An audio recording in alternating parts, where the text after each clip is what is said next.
Hello, beautiful family. God bless you to your devotional number 10. I want us to go back a little bit and review this scripture once again. What's the purpose of my life? What's the purpose of where I go? What's my role as a Christian? And sometimes we limit ourselves. We think that as Christians, we have to be, telling people scriptures all the time or giving them those little flyers that have the tracks, or we have to, there's so many things that limit us in what is my role as a Christian. I believe that servanthood is what identifies your difference very fast. I believe that when we come to every environment and you come with the attitude of service, you come with the attitude to improve the environment. Think of that. You know, when the kitchen is dirty and you wash the dishes, what do? You brought order. You improved the environment. That's what service does. It improves the environment. It improves what is happening around you.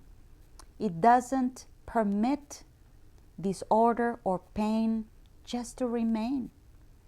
It's an influence to change everything around you that you can with your giftings, with your talents, with your ability for the better.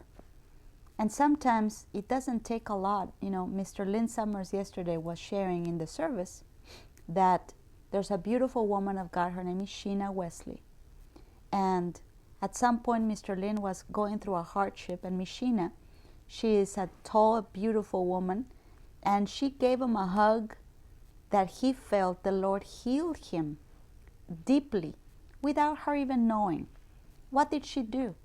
Can you say that a hug can be an act of service? Of course. She immediately put the interest of somebody else, the need of somebody else, as the priority of the moment. And she did something about it. That is service.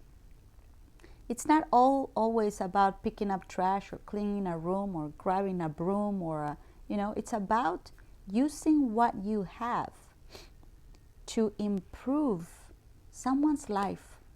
It takes a minute. It could be a compliment. It could be opening the door.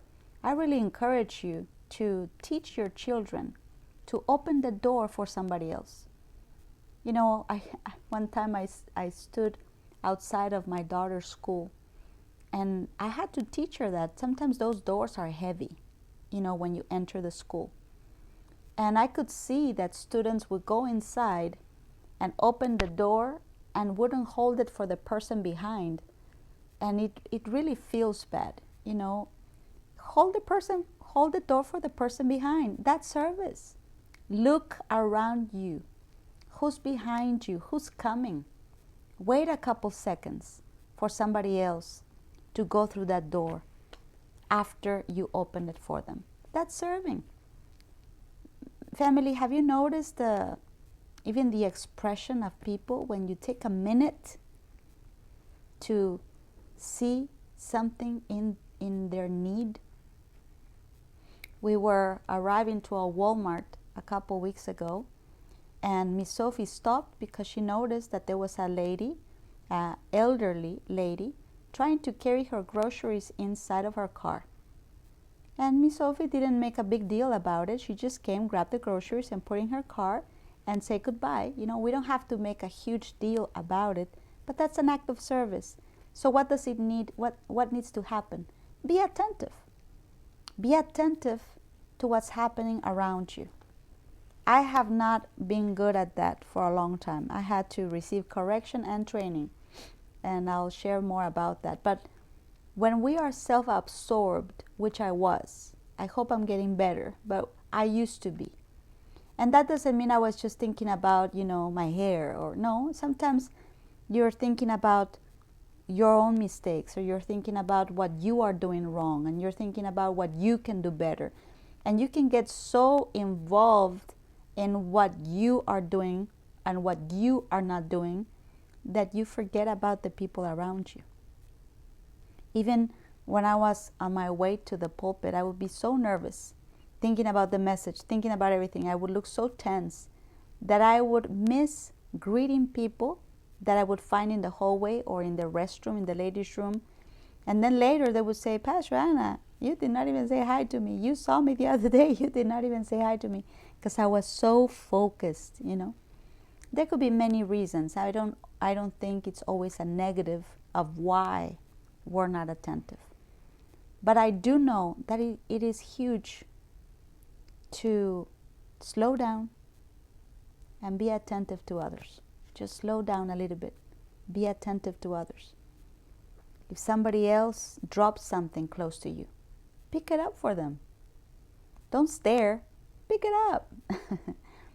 If somebody is having a rough time and you can see it in their countenance, you don't have to tell them, what's wrong with you? You can just say something and say, you know what, you look extra good today. Are you having a good day? Because you look great. You know, that's a service.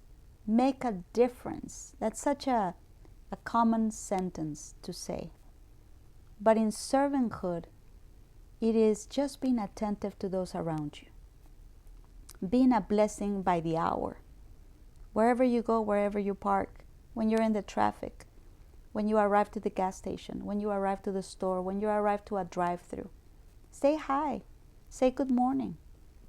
You know, something I learned recently is sometimes people say good morning, but you don't even pay attention to see if the people actually heard you. Because if they didn't hear you, what was the point of greeting, right? So say it louder, say it slowly, and look at them to make sure they heard you. And if they didn't hear you, say it again. Because the whole point was for them to receive something from you.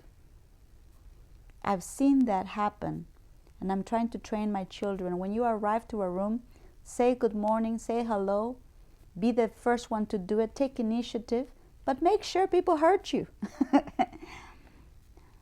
That's the point of doing it. Be attentive to what's around you. And let me show you this scripture one more time. Verse 27, 27 of Matthew. If you want to be first, then become the servant. I'm paraphrasing. If you want to be first, become the servant. That's how you attract divine's attention, God's attention, divine attention. Verse 28, even as the Son of Man came not to be ministered to, but to minister and to give his life a ransom for many. In other translation, it says he did not come to be served, but to serve. Wait a minute, wasn't he a king? Yes, the King of Kings. Guess who are the kings? You and me. We are kings and priests to the Lord. So we don't serve from the position of servants. We serve from the position of kings. Service doesn't make you less. Servanthood is what actually makes your crown shine. Thank you so much, family, for listening. And if you would like to sow a seed to Wisdom for Winning Church, you can by going through PayPal or Zelle. The email is pastoranna@wisdomforwinningchurch.tv, or you can sow through Cash App, Wisdom, 4, Winning. Thank you, family, and have a blessed day.